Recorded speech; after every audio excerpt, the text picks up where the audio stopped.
Is old school football returning to the NFL? Because the Bills just used it to destroy the Chiefs. Let's break down how that happened and why it's so effective right now. In light of a wide receiver core that continues to disappoint, the Bills have started to use more 22 personnel this season. That's 2 running backs and 2 tight ends on the field at the same time. They have 3 viable tight ends in Dalton Kincaid, Dawson Knox, and Jackson Hawes, with whom they can mix and match, as well as one of the nastiest fullbacks in the league, Reggie Gilliam. Coupled with elite offensive line play, the Bills have been able to weaponize those heavier formations to wear out defenses in the run game before surprising them over the top in the passing game. So let's take a closer look at how the Bills are doing it, and if we should expect any other teams across the NFL to start following suit. The Bills made a point in the first half against the Chiefs to run the ball effectively out of 22 personnel. And in doing so, they drilled into the Chiefs' heads that the fullback should take them to the ball, a thought that will haunt the Chiefs later in this game. So let's start with a 7-yard gain from James Cook in the first quarter. So the Bills are going to start this play in a bit of an offset I formation here with our fullback Reggie Gilliam down to the right-hand side for the offense. The tight end Jackson Hawes split out as a little bit of a slot receiver. He's actually going to motion in before the snap and start to settle on the right-hand side of the offense. And now that Hawes is settled here, right before the snap, they're actually going to start to motion him a little bit, and he's going to come around and he's going to kick out this defensive end. And then going to the same side is going to be Reggie Gilliam, our fullback here, and he's going to fit up into the hole and take out linebacker Leo Chenal. So as we roll the play a little bit, we're gonna start to see Hawes goes in motion.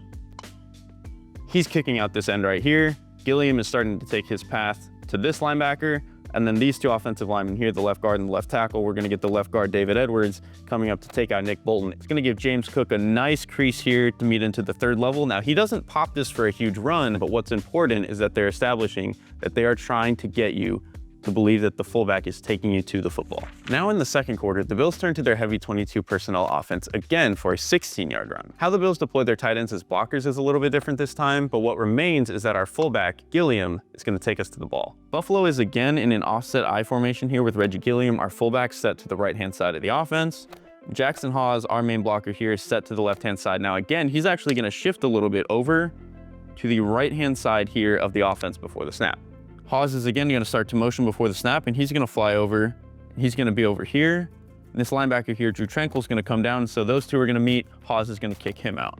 Our other linebacker here, Nick Bolton, is actually going to fly down a little bit in between the tackle and Jackson Hawes. And Gilliam again is going to follow Hawes, meet him in the hole, kick him out.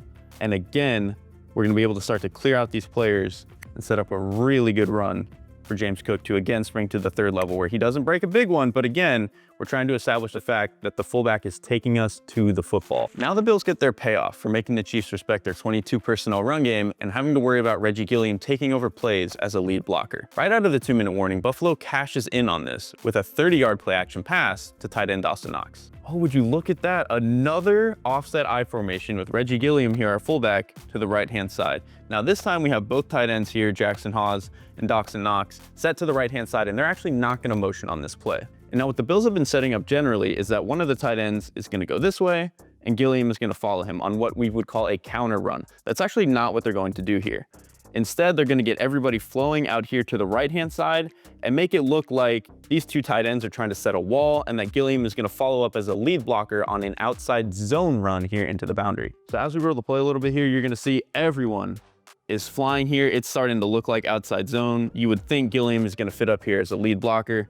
And look at what all these Chiefs defenders are doing. Shoulders turned to the sideline, shoulders to the sideline, shoulders to the sideline. This safety is flying out of the roof to go fit in the alley. He thinks he's getting outside zone run. He thinks he's going to follow the fullback. It's going to take him to the ball in the run game. That's not what's happening. And instead of these 2 tight ends looking like they're blocking, they're going to be flying down the field on these vertical routes. And by the time both of the Chiefs' 2 DBs realize it, they are just way too late. Josh Allen hits Dawson Knox over the top for a huge 30-yard gain that sets up a touchdown 2 plays later. The Bills present a unique threat to defenses by putting 2 backs and 2 tight ends on the field at the same time. They operate like a machine when they run the ball behind Reggie Gilliam, but they also know how to punish defenses for selling out to stop their run game once they get tired of getting beat up. Very few offenses have the personnel to even get into these formations, and fewer offenses have the star players to get the most out of it. Thank you for watching. If you haven't yet, go check out last week's video on what's led Colts running back Jonathan Taylor to up his game this season. Also, don't forget to like this video, subscribe to the channel, and throw us a comment with what you think that we should cover next week.